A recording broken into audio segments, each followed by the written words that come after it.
Good afternoon and welcome to our broadcast. I haven't been with you for some weeks now. I'm so glad to be back. I also enjoyed last week's broadcast and the title that Rudy was talking about embracing your season. There was tremendous feedback about that, and this week we've decided to continue on that topic, but Rudy will explain more to us on what we'll be talking about concerning seasons. Yes, let me greet all of you in the name of the Lord Jesus Christ. This wonderful Sunday afternoon. It has been a bit cold this week. Clearly we are in winter, Yes. but we are very glad to be with you. That's why we have fire behind us. We're just trying to keep warm with bottlenecks and all of that. But we are glad to be with you here today. And yes, indeed, there was an amazing response from last week's message about the seasons of our lives. It's not easy to embrace the bad seasons of our lives. Mm-hmm. And so today we have just decided to kind of share a little bit of more of a broad spectrum of our lives in the ministry, in our marriage, and just generally, so that people can be encouraged, whatever may encourage them in their lives, about the different seasons that we have gone through. And the amazing thing about tough seasons is that whenever you come out of that tough season, usually there's an amazing breakthrough, an amazing excitement in the way God does it. Is that true? Yes, it is true. It is not easy to embrace all seasons. And people have preferences for different seasons. Yeah. Like now, it's winter. It's very cold. Fortunately, there are things that we can do. We can make up the fire, we can dress up warm, we can just do a lot of things to keep ourselves warm. But it can be very uncomfortable, your body's always stiff, so that makes your muscles tired, and you don't want to be out in the cold, don't want to be outdoors, you want to get home as soon as possible.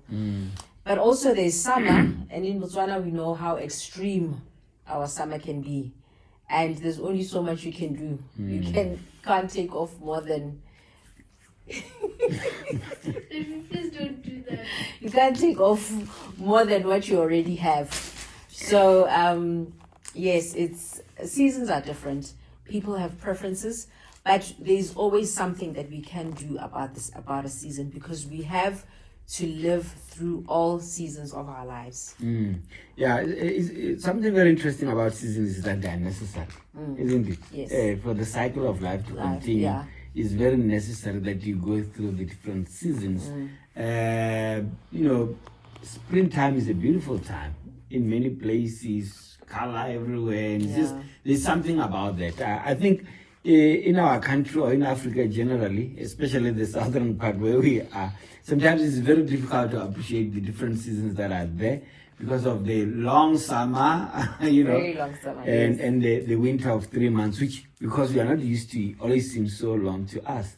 But every season is very important for the earth to be able to continue in its way of life. Yes, and it's actually very important to look at nature and how nature responds to the different seasons.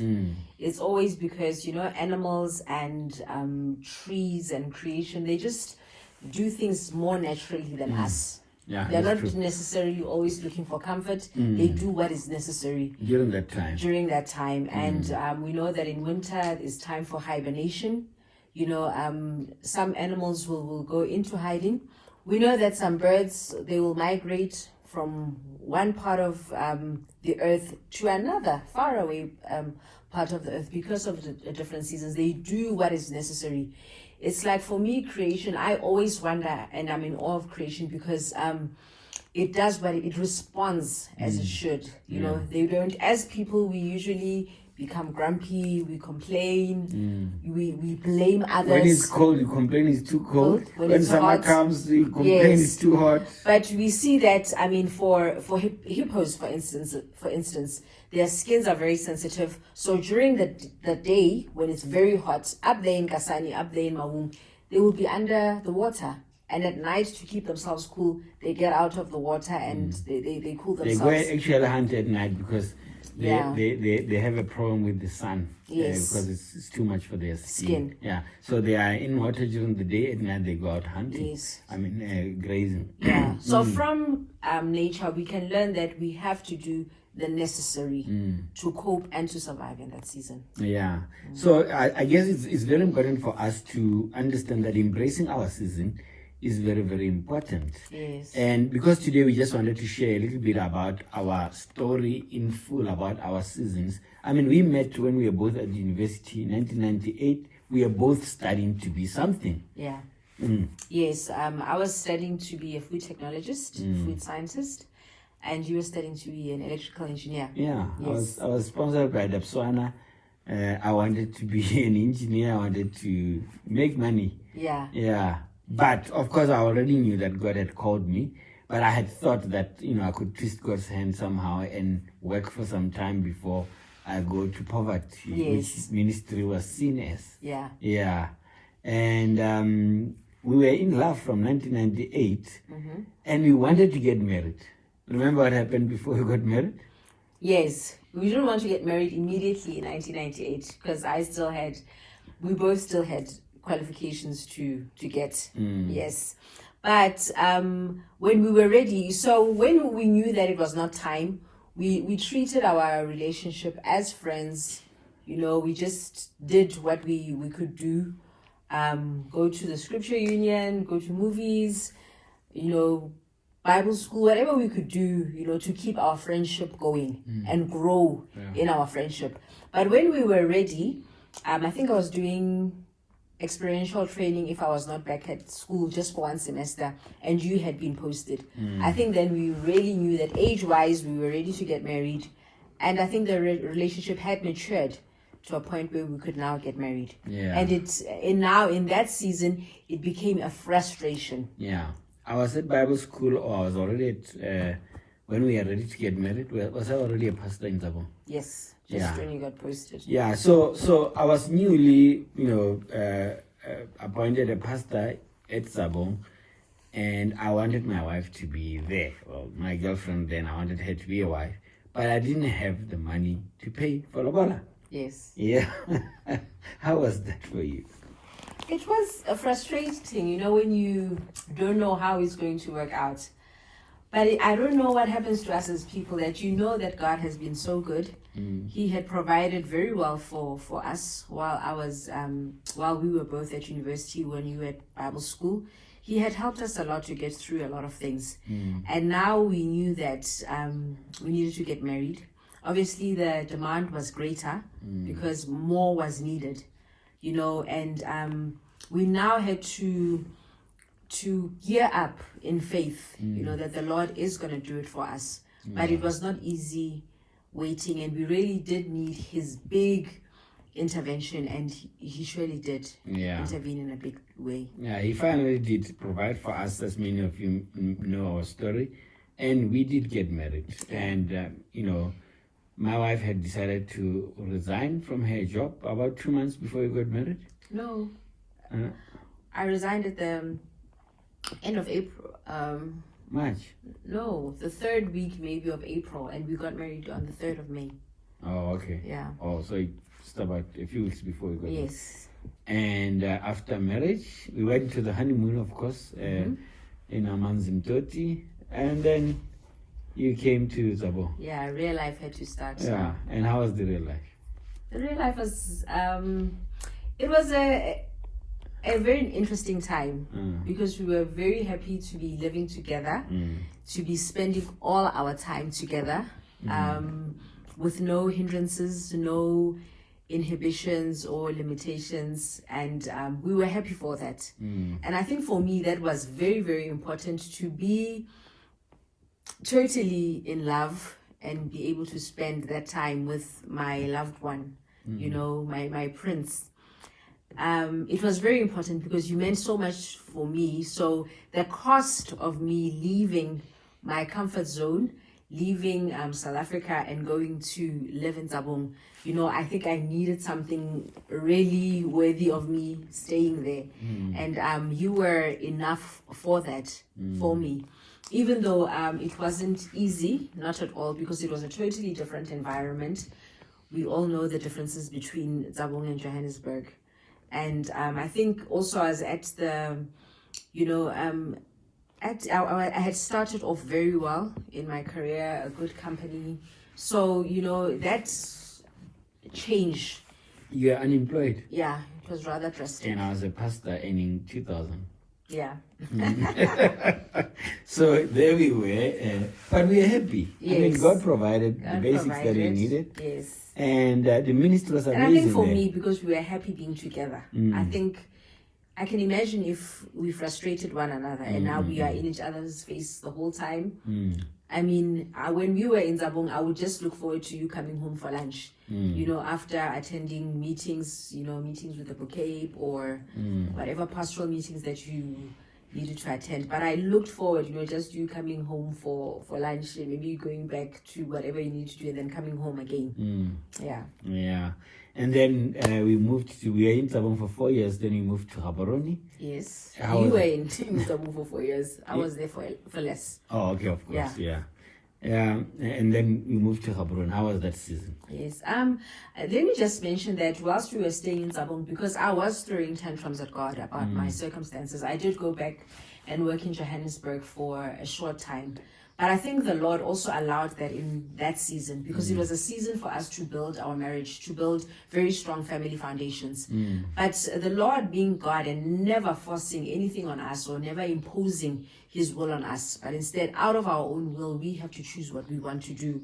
I did go and work in South Africa. I was there for like 7 months, and you were in Zabong, and it was pregnant. really hard.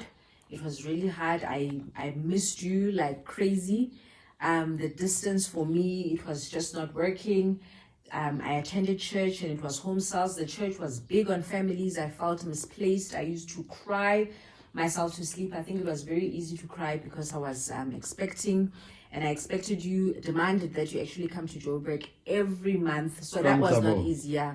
So that was a good lesson for me to learn that it's important for me and for my calling and our calling and who I am to build marriage, to build strong family foundations. And then I eventually had to go back to Zabong again. Yeah. Yes. And I was talking about the move now to the city, Yeah. Gaborone. Yeah, how was that transition for you? That was exciting because, I just thought, okay, something a bit more familiar to what I knew. An easier life, more interesting life, more engaging. Restaurants. Yes, restaurants around and just more to do than there was in Zabong. But actually, it's funny enough that we can miss the Zabong days because of how laid back it was. Yeah. We were not as busy as we are now, and there was just a lot of rest. There was a game park, a small, not really a game park, a game farm that was in Zabong that we used to go for leisure, and it was such a relaxing place. It was called Berry Bush. Yeah, so we really missed that. But Gaborone was also an interesting season. It was now time for us to really also start working together in ministry somehow. And our church did not really formalize it, but I was able to work for the church, employed by the church, not as a pastor or as a ministry worker, but I was able to be with you in ministry and be very close to the church because I worked within the premises of the church, so it was easy for me to do ministry things from the office that I was in, and I could run the women's ministry very well. So I also remember during that time as well, the Lord gave me a choice at whether I wanted to work in the, what can I call it? Corporate world. The corporate world or ministry. And once again, I chose ministry because of our calling.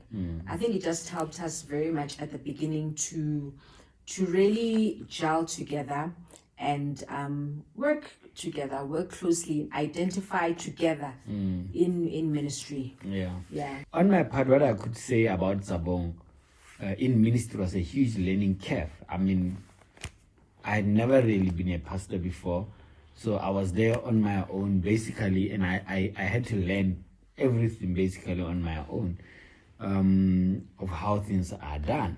Yeah. And when I was just maturing after 4 years, that's when I was transferred to Gaborone to be an associate pastor. And because the church that I came to was huge and well developed, they had plans, strategic plans, they had structures in place, the administration, it was a church that had been existing for a long time with educated people. I learned a lot in terms of how to administrate and to run the church more professionally. Yeah, and I could also see it very closely. Yes. And so I think in many ways, learning that on the structure was very, because I've always been a spirit man, praying for people, healing people, deliverance, all of those things, more like, how Pentecostals are in terms of the spirit. And so that brought that balance in. Yeah. And when ultimately, after another 4 years, we moved to Mogotisa, and I could implement both a small church set up, which was more of a community thing from Zabong, and a structured church in Gaborone, and bring them together in the ministry in Mogotisa AFM, which is the church that we served the longest, from 2010 to last year, 2021, about 11 years. And so bringing those two, the sense of community, unity, and a structured church, and also we're able to kind of be free, because when I was associate pastor, I was under a visionary, and as the senior pastor of Mogotisa FM, I could express my call more clearly. And so I discovered more of who I was in the ministry. I could implement the kind of things that I wanted to, and it worked in an amazing way. Yes. Yeah, for many, many years. It was like honeymoon there. And I think things went very well for a very, very long time. That it seemed like Mogo AFM was Mogo Kwani AFM, not just Mogotisa AFM. And basically it ended on a high note. Yeah, we built a nice church there. Yes. Amazing sound system, visual stuff that is just there.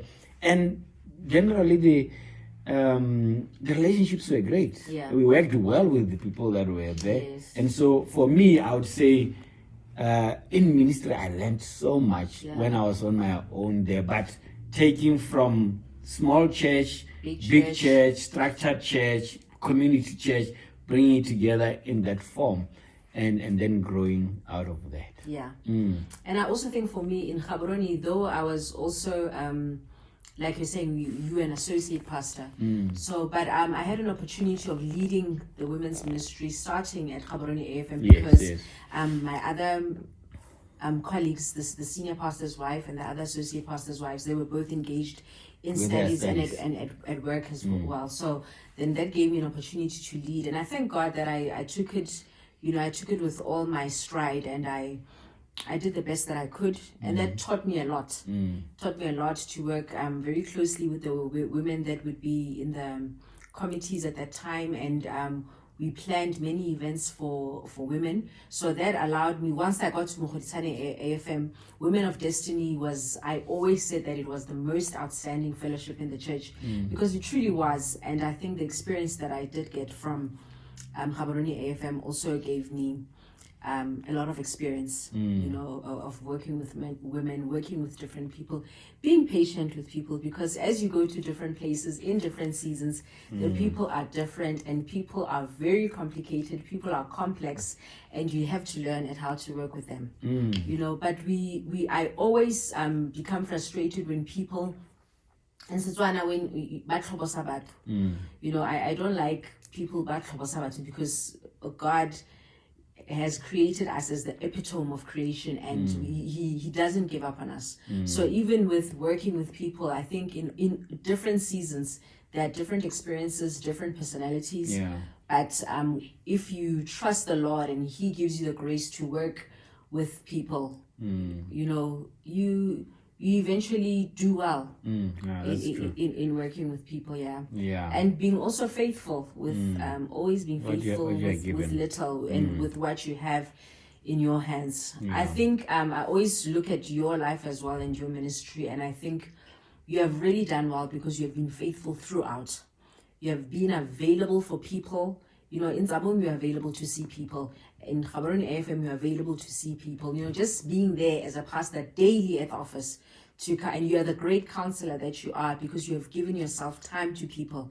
The Lord has put you in a study of studying people and mastering people and their situations and the soul and different things about people because you've given yourself time. You've been faithful to that, and therefore the Lord has granted you, you know, He has granted you ability to deal with the human soul in an amazing way.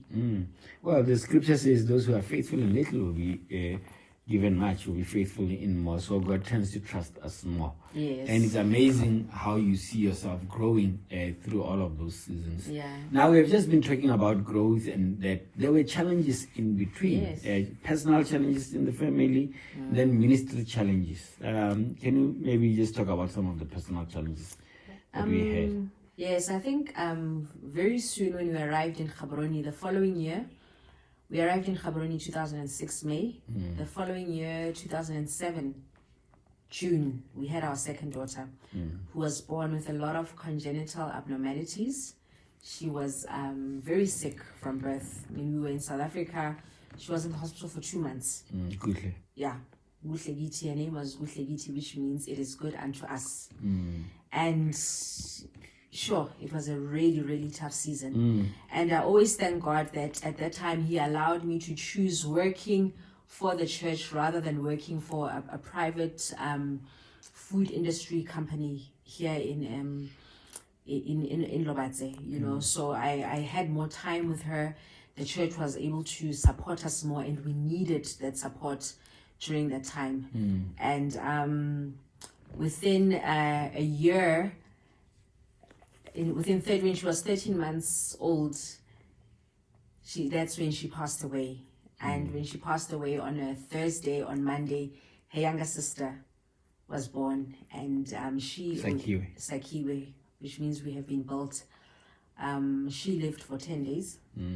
Yeah, those were tough times. Yeah, they were really, really tough times. And I remember during that time I was more numb than, you know. Yeah, I remember coming back to Gaps and we still had one child instead of coming back with 3. And I remember breaking down, you know, just realizing that we should be having 3 children and we are only having 1. And it was a very tough season. Yes. Very interesting season during that time because we were facing a lot of challenges in terms of the health of our children.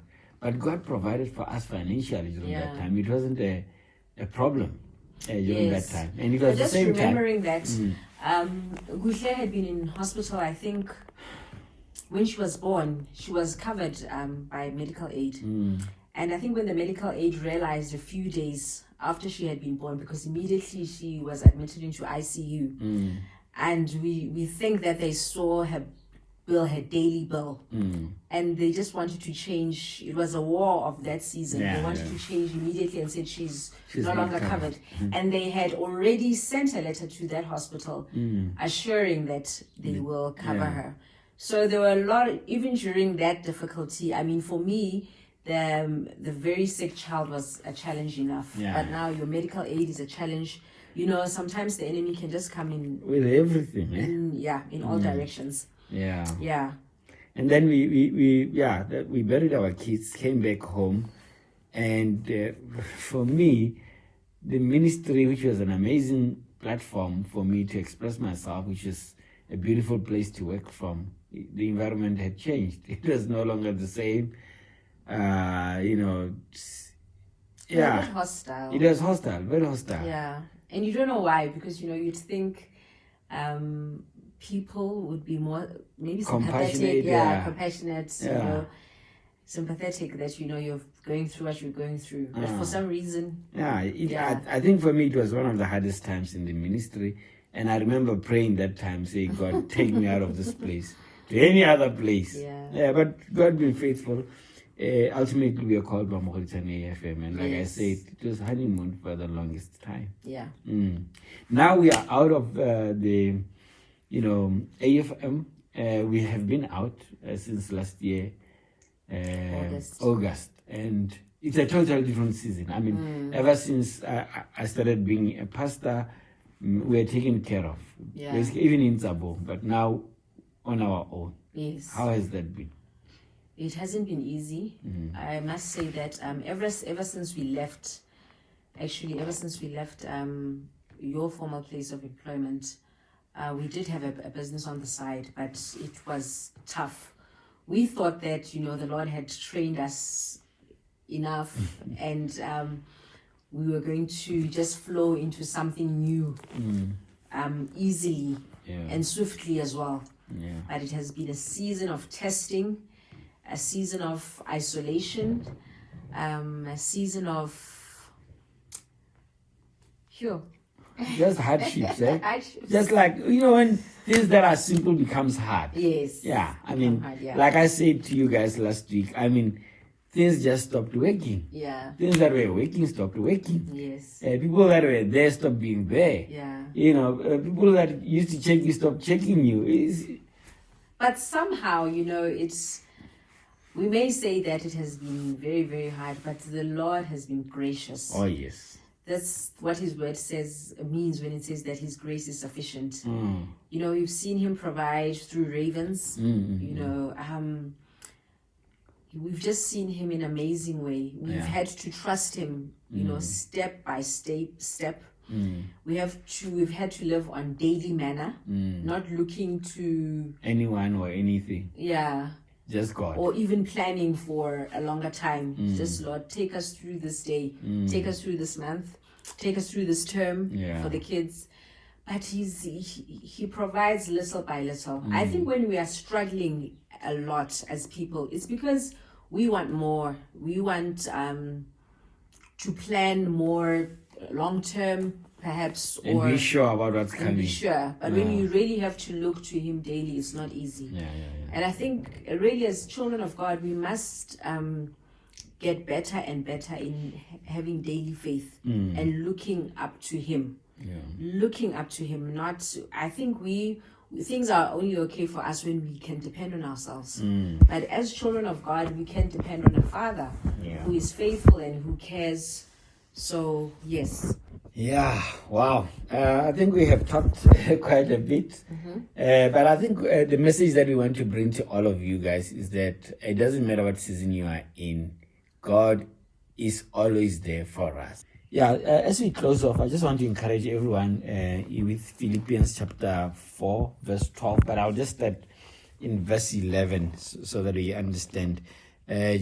Paul was thanking the Philippians for their concern for him and how they managed to take care of him during the difficult times. And he says in verse 11, I'm not saying this because I am in need, for I have learned to be content whatever the circumstances. I think as children of God, that's something that we must learn, to be content, whether we have plenty or we don't have. Because whether we are in plenty or in lack, God is always there with us. And so Paul is saying here that he has learned to be content. Being content means being satisfied, being okay, even when the externals are not very well.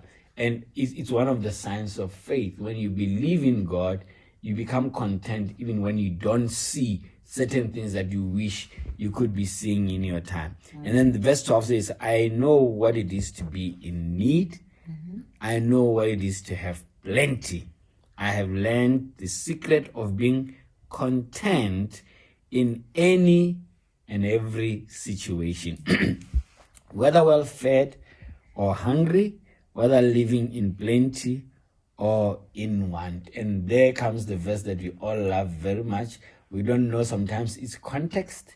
Verse 13 it says, I can do all things through Him who gives me strength. You understand? And so basically you cannot say I can do all things through Him who strengthens me if you have never gone through difficult seasons in your life. And so as we end today's broadcast, we just want to say, may you stay encouraged in the Lord.